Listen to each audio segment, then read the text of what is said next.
Ayyuun har'a ifuma ifatti guyyaa masaafaa aduu masaafaa keessatti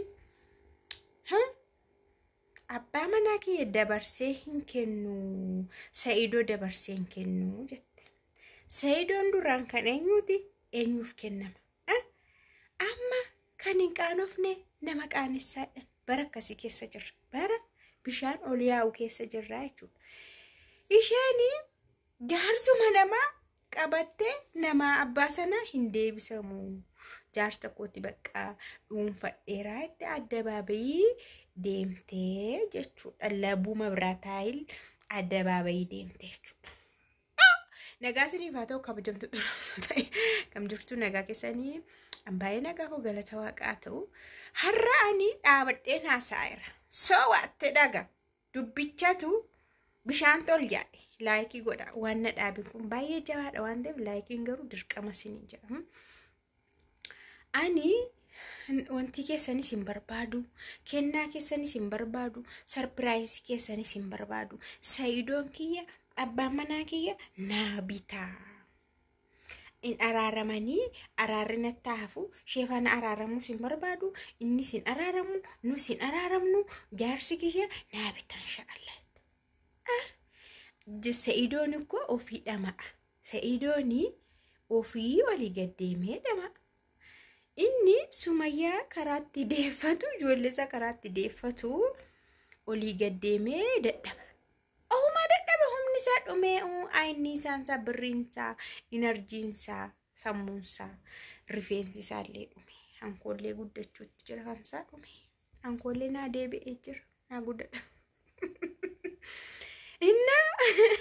Inni ayyuu mana keessa kaa'ee madooshaa mataa madooshaa ayyuu madooshaa ishee mana keessa teessee akkasaan hin araaramne. Sumayyaan ikkoon beekti du'aayi nutti gooteetti. Isheen akka anaaf Sa'idoon waliin agarre isheetuyyuu du'aayi nutti godhaatte. Yoo yaadattu ta'e dhuguma ayyuu mana keessa teessee du'aayiitti gooti. Sa'idoon du'aayi nu godhina du'aayi godhaan jira gaafa darbifaa maal jette? Kir jettee gaafa haasoftu sana du'aayi godhaan jira gaafallee piraankii taate sana Sumayyaadha kun jedhanii beezaatti fooxaa wayii uffisanii achinnaa kaatu kiu jettee naate durasaa jechuudha. Durasaa du'aayi godhaan jira kadhachaan jira ijoollee isaa maal jettee edaasheen faallaa du'aayi gooti. Waliin agarsiisiin jettee walittiin fidiin jetteetu faallaa du'aayi gooti jechuudha. Hin abaartedhama kun du'aayi miti. Tsalootiin waan gaariidha. Abaarsadha malee akkasii. Isheen hin abaarte.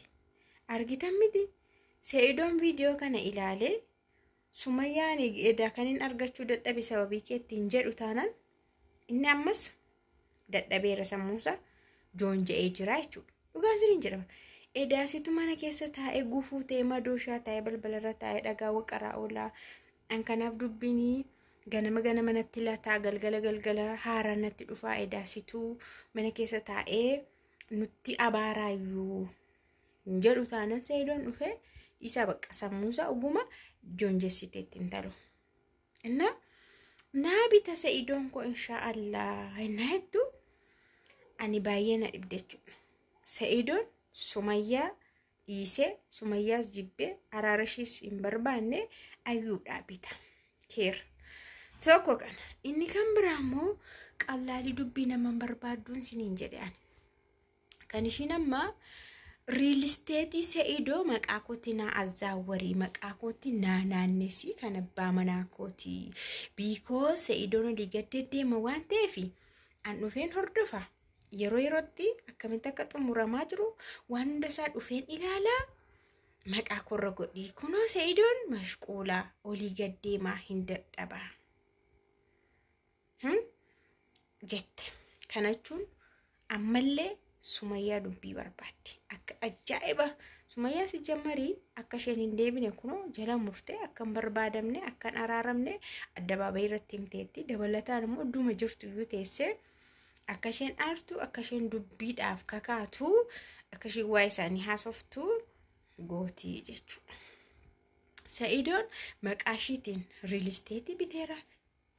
mana Adaamaa dhanaa bitee irratti yeroo darbe fiishi amma immoo jettee jiraadhumatti silaayyuu isheen itti morti waan ta'eef ati yoo dibbiin jettee duute gombifamte yoo duute jettee afaaniin irratti morti waan ta'eef dafteetu waan inni qabu maqaashitti naanneeffattee fixaarte jechuudha. Maaliif booriif taanii ijoolleen Sa'idoo hin hirmaatu waan ta'eef. Ijoolleen Sa'idoo warra amma Sumayyaa bira jiran ijoollee xixiqqishuun sun qabeenya abbaa isaanii isheerraa hin hirmaatu. Kanaaf itti isheen immoo dhuunfaa isheetti godhachaa jirti jechuudha. Isheen Sa'idoo daffa'uun ishiin oollee dhuguma siniin jedha. Haala kanaan ofishii daffaate lafa keessi Sa'idoo. Ammayyuu maal ta'e bar yoo daffa'amte yoo gombifamte yoo duute yoo jetti waan ta'eef guyyaa wayii Sa'idoo waan taanaan ayyuudhumadha. Bakka kuna yeroo hundumaa akkas jetti lallabdi irratti waan ta'eef. Guyyaa tokko keessaa guyyaa tokko yoo jiraanne yoo akkas nuu ta'e yoo hin jettu. Ammati yoo duute kaatee dibbinneettee yoo duute wayini nama xalaata ofiitu dibbinsi haa godhu namaan jedha. Xalaata sanuu seexanni keessa goree yoo akkas jedhe malee namni qulqulluun du'i namaan hin jedhu. Duuni kan seexanaatti. Innaa ayyuun irraa gara qorrat nu gootee jabina ishii yookaan gara jabeenya ishii yookaan jibba daangaa dhabe isa kan Sumayyaa sanuu isa jaarsa namaa fudhatanii ka'anii akkas namatti roorrisanii roorroo ageessistee sinin jedha. Roorroo ajaa'ibaa dhageessistee jechuudha. Silaa Sumayyaanuu ayyuutti nan araaramaa jettee hin beektu. Ibin ayyuma isaanutti miti. Sa'idoo abbaa ijoollee ishiyyuu ijaan arguu hin barbaanne. Ijaaf adaameetti jechuudha teessee bakkuma har'aa ayyuun dhaqxee ija isaa arguurra jettee waan baay'ee jettee jirti. Kanaafi Sa'idoon ayyuu kana sirreessuu qaba. Yoo hin sirreessine ammas inni ofumaa dhamaa baay'ee dhamaa jechuudha. Osoo mana keessaan sirreessin alaa sirreessuu deeme. Osoo mana keessa hin qulqulleessin alaa qulqulleessuu deeme Sa'idoon. Sa'idoon sin dhaga'u waan ta'e godhameera.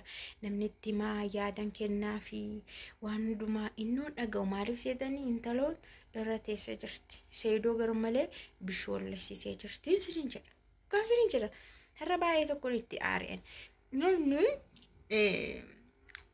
Namni maaluma naan jedhuudhaaf illee ani jaartii lammataatiin an duubarran dhufee osoon beekuunillee dhufee hunda beekeen itti gale jettee sheemiin xinnoon tokkollee qabeeni jechuudha.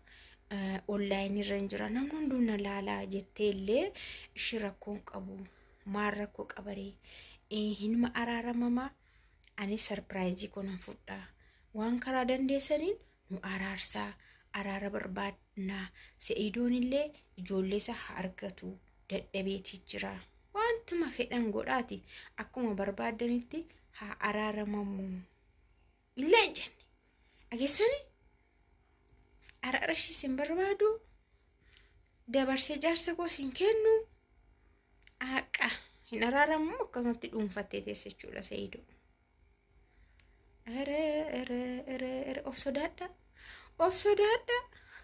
Of sodaadha sirbi tokko maal jedha waan akka sirba wayii ta'e hin beeku sodaadhee maalii baanii baranaa kan jedhu lakkaamsa sodaadhee baranaa miti isa dhiisaanii kan keenya rakkoon biyya keenyaati garaa biyya keenyaati inni kun kan keenyadha sakkamitti wallaala isa akka wayii zeemaan isaallee kan jedhu wayii. Ani sirbine ofii sodaa kan jedhu ibsuun malee ani sirbu. Inna ayyuun bishiqna goone dhugaasii dubbiin ishee irraa baay'ee nama aarsaa baay'ee hirir nama godha. Mucattiin guyyaa tokko keessaa guyyaa tokko qormaata darbitee hin beektu waan karaa Sa'idootiin dhufu jechuudha. Guyyaa tokko keessaa guyyaa tokko darbitee hin beektu. Araarannan ishii nu araarsaa jedhamee namni achii baha malee akkasiin jedhamu. Guyyaa wayii Sa'idoo dhabbireen haa ergamuuna birrii maalii yeroo barbaade haa dhufu suuta jedhee haa dhufu si maaltu si gashe yeroo hundumaa kijibdi erebeesma